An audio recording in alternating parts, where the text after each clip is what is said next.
Por que um processo demora? Para responder essa pergunta, é preciso analisar cada caso para não dar uma resposta genérica. Mas, através desse vídeo, eu vou estar falando algumas circunstâncias, de modo geral, que podem ocorrer para que um processo ele demore mais do que o outro. Para o juiz julgar um processo, ele precisa observar ritos e procedimentos para que esse processo não sofra uma nulidade lá na frente.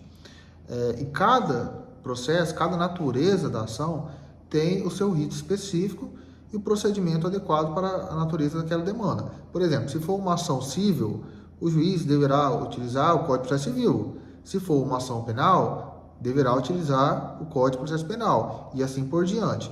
Todos os atos processuais têm prazos para que a parte ela se manifeste, sob pena de nulidade. Por exemplo, a partir do momento que a parte ajuiza a ação, a outra parte ela vai ter o prazo para oferecer a contestação. Via de regra, de 15 dias úteis. São muitos atos no processo e são muitos prazos para que as partes se manifestem. Para que assim o processo ele observe o devido processo legal e as regras pertinentes para cada caso.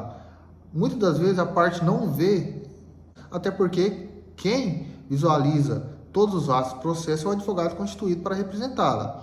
Mas todos esses atos, a impugnação, a contestação, os prazos para oferecimento de alegações finais, enfim, recurso, são inúmeros atos processuais aliado com a falta de servidores e magistrados nas comarcas e tribunais que fazem com que o processo ele tenha o seu curso um pouco mais demorado do que deveriam. Certo que, em muitos casos, o processo ele demora-se anos, e isso é inadmissível.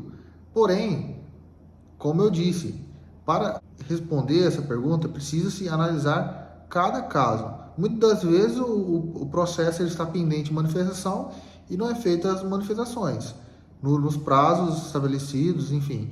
Mas são inúmeras circunstâncias que podem ocorrer. Mas, via de regra, os inúmeros atos a serem realizados pelas partes, juntamente com a falta de servidores e magistrados, fazem com que o processo demore mais do que deveria para ser julgado.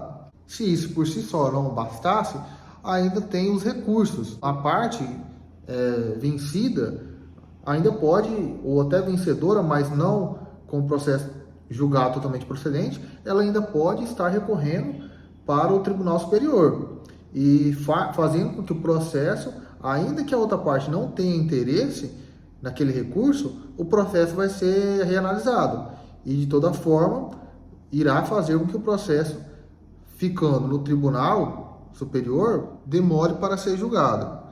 Então, via de regra, por que um processo demora? Inúmeras quantidades, como eu disse, precisa se analisar cada caso, mas inúmeras quantidades de atos processuais, ausência de servidores, fazendo com que o processo ele demore mais do que a parte espera. O processo foi julgado, acabou o processo? Ainda não. A parte ainda deverá requerer o cumprimento de sentença, fazendo com que a outra parte seja chamada de novos prazos para se manifestar, para só lá no final, após satisfeita a execução, o processo ser encerrado. Então, viu por quê que o processo, via de regra, demora muito mais do que a pessoa ela espera? Se você gostou desse vídeo, dê um joinha, abraço.